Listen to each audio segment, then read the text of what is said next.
Hello guys, तो आज मैं आ गया हूँ बहुत सारी बॉडी बिल्डिंग की नई अपडेट्स लेकर। बात करते हैं मेंस फिजिक डिवीजन के 4 टाइम्स चैंप के बारे में। तो हमने इनके कोच की इन्फॉर्मेशन तो लास्ट वीडियो में दे ही दी थी। सो अगेन गाइस, जेरेमी को ट्रेन कर रहे हैं वॉटी वॉट्स। और यहाँ देखिए इस वक्त अपनी लेटेस्ट अपडेट के अकॉर्डिंग ये 212 पाउंड के हैं इस वक्त, and that is insane how big he is looking. इतना ज्यादा साइज कैरी करते हुए जेरेमी को पहले कभी नहीं देखा गाइस। और अभी तो इनके पास पूरा 1 साल से भी ज्यादा है, तो ये एक प्रॉपर काफी लंबा ऑफ सीजन ले सकते हैं, क्योंकि मेंस फिजिक डिवीजन में वेट की लिमिट तो कोई होती नहीं, और इसीलिए he can be crazy big. और जरूरी भी है आज के टाइम के मेंस फिजिक के एथलीट्स को देखते हुए। तो इनके पास एक बहुत बड़ा एडवांटेज है टाइम का। और सबसे अच्छी बात यह है कि इनको जो पैक टीयर और दूसरी इंजरीज हुई थी वो ऑलमोस्ट पूरी तरह से रिकवर हो चुकी हैं, और इसीलिए he is able to train such rigorously. तो गाइज, हर एक न्यू अपडेट के साथ हमारा एक्साइटमेंट बढ़ता जा रहा है, और साथ ही जेरेमी का साइज भी। तो अगर ये अपडेट आपको अच्छी लग रही है तो चैनल को सब्सक्राइब कर दो और अपने ब्रदर को अप्रिशिएट कर दो। और इनके बारे में मैं बहुत टाइम से अपडेट बनाना चाह रहा था, क्योंकि इस साल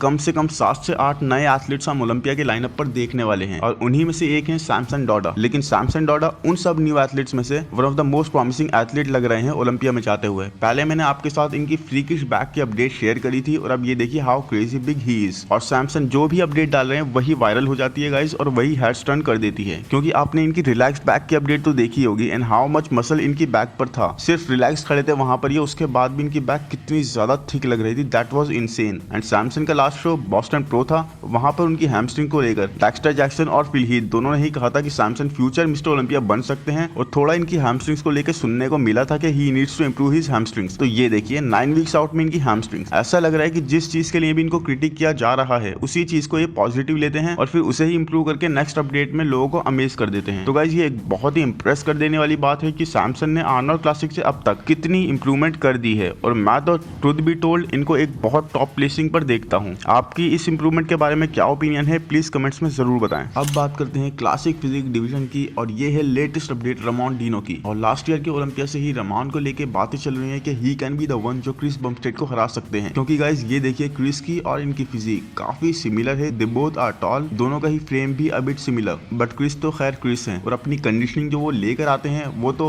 बहुत ही सुपीरियर लेवल पर चले जाते हैं। बट यहाँ रमॉन की फिजिक काफी क्लासिक लग रही है, और अगर आप देखोगे तो ही हैज दैट पोटेंशियल जो क्रिस जब एक बार कंपीट करना छोड़ेंगे तब उनकी जगह ले सकते हैं। He has bigger arms than Chris, या मैं कहूँ थे, क्योंकि now if you see Chris के arms, तो Chris कोई भी इस बार फिजिक अपडेट तो कंप्लीट हमें नहीं दे रहे हैं, और हर जगह पर Chris टैंक टॉप पहनकर ट्रेन करते हुए ही दिख रहे हैं। लेकिन Chris के arms are looking gigantic, they are really big। हर साल कुछ नया लेकर आ रहे हैं Chris। पहले इन्होंने अपनी बैक पर वर्क करके बैक इंप्रूव कर ली एक अनबिलीवेबल तरीके से, और फिर इनके आर्म जिनको इनका वीक पॉइंट कहते थे, अब वो लोग बस देखते रह जाएंगे, क्योंकि I think his arms are really big now. And arms तो हम देख पा रहे हैं, बट एक्चुअल पैकेज जब रिवील होगा तो क्रिस डेफिनेटली इस साल और ज्यादा मसल कैरी करते हुए और इंप्रूव दिखेंगे। नेक्स्ट है हमारे पास एक फिजिक अपडेट अकीम विलियम्स की, जिनके बारे में लोग इस बार ज्यादा बात नहीं कर रहे हैं, और ऐसा शायद इसलिए है क्योंकि लाइनअप बहुत ही ज्यादा स्टैक्ड है और हर एथलीट एक से बढ़कर एक है। बट गाइस, अकीम को कंसीडर ना करना एक बहुत खतरनाक गलती साबित हो सकती है बाकी एथलीट्स के लिए, क्योंकि last year Akeem was of, yes, और कुछ इंजरीज भी हो रखी थी, शायद इसी वजह से ऑफ थे। बट अगर 2020 के ओलंपिया को देखें तो ये 6 प्लेस होल्डर हैं, यानी कि टॉप 6 के प्लेसिंग रखने वाले। एंड हंटर लब्राडा जो लास्ट ईयर के ओलंपिया में 4th आए थे, उन्हें अकीम ने 2020 के ओलंपिया के स्टेज पर बीट करा था, और निक वॉकर को भी प्रो शो के लेवल पर अकीम बीट कर चुके हैं। और जैसे ही हम रीसेंट अपडेट देख रहे हैं, he is looking really vascular, and at this point इनका side chest pose is looking really good. But वही बात आ जाती है कि अगर अकीम ने पीक हिट कर ली तो अभी यहाँ पर तो इनकी कंडीशनिंग एंड फिजिक देखकर ये नहीं लग रहा कि ही इज स्टेइंग बिहाइंड। ये पूरा सही स्केड्यूल पर ही लग रहे हैं, बस अगर पीक हिट कर ली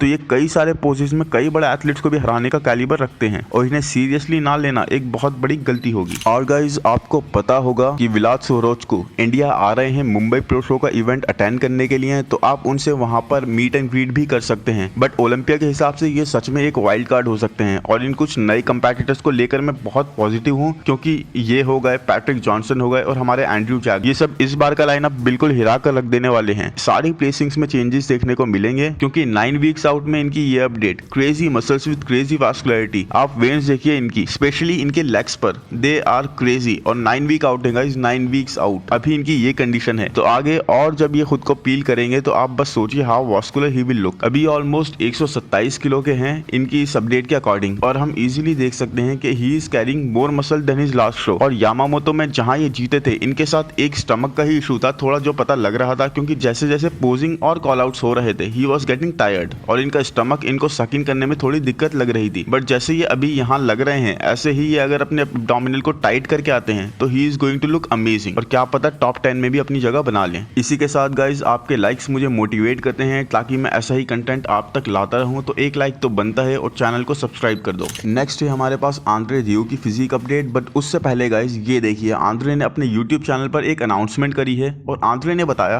कि वो नेक्स्ट 5 वीक्स में एक शो में कम्पीट करने वाले हैं। अब उन्होंने ये तो रिवील नहीं करा कि वो कौन सा शो होगा, बट अभी वो प्रेप कर रहे हैं और ये एक बहुत ही एक्साइटिंग न्यूज है। तो अब बात करते हैं आंद्रे की न्यू फिजिक अपडेट के बारे में, और ये देखिए जो मैं बात करता रहता हूँ how crazy the size differences, कितने मैसिव हैं आंद्रे यहाँ पर, एंड 5 वीक्स आउट में क्रेजी कंडीशन। अभी ये और ड्राई होते जाएंगे और जो इनकी फाइनल फॉर्म होगी उसको आप यहीं से अंदाजा लगा सकते हैं। चेस्ट में देखिए अभी से ही कैसे स्ट्राइशंस और फाइबर्स दिख रहे हैं, और यहाँ तो इनके एब्स भी काफी अच्छे लग रहे हैं, but I don't know angles make a lot of difference. But देखिए कैसे रोम्बॉइड्स और बैक इनकी कितनी थिक आ रही है, इनकी फिजिक बहुत ज्यादा स्टैंड आउट करती है, और हैनी रैम्बोथ को जो इन्होंने पकड़ के रखा है तो आंद्रे कभी कंडीशनिंग तो मिस कर ही नहीं सकते। तो देखते हैं गाइज वो कौन सा शो होगा, क्योंकि अभी भी काफी प्रो शोज बाकी हैं। तो तब तक आप कमेंट्स में जरूर बताएं कि आपको आंद्रे की फिजिक कैसी लगी। नाउ इस अपडेट को आप बोलेंगे थोड़ी लेट है, क्योंकि रैमी ने परसों डाली थी। 9.5 वीक्स आउट में बिग रैमी की कंडीशनिंग अनटचेबल है, और हर अपडेट के साथ बिग रैमी एक क्लियर विनर लग रहे हैं इस साल के ओलंपिया में जाते हुए, क्योंकि this big Ramy is nothing like we have ever seen before. ये बिल्कुल नया ही हम कुछ देख रहे हैं बिग रैमी को। इस वक्त ये यहाँ पर 320 से 325 पाउंड के हैं, और बहुत ही हैवी और क्रेजी कंडीशन रैमी हमें स्टेज पर दिखेंगे इस बार। और आप ये नोटिस जरूर कर रहे होंगे कि रैमी हर अपडेट में कैसे कंफर्टेबली सारे पोजेस हिट करते हुए दिख रहे हैं, स्पेशली अपर बॉडी के। एंड बेसिकली बहुत जबरदस्त प्रैक्टिस हो रही है रैमी की इस तरह बार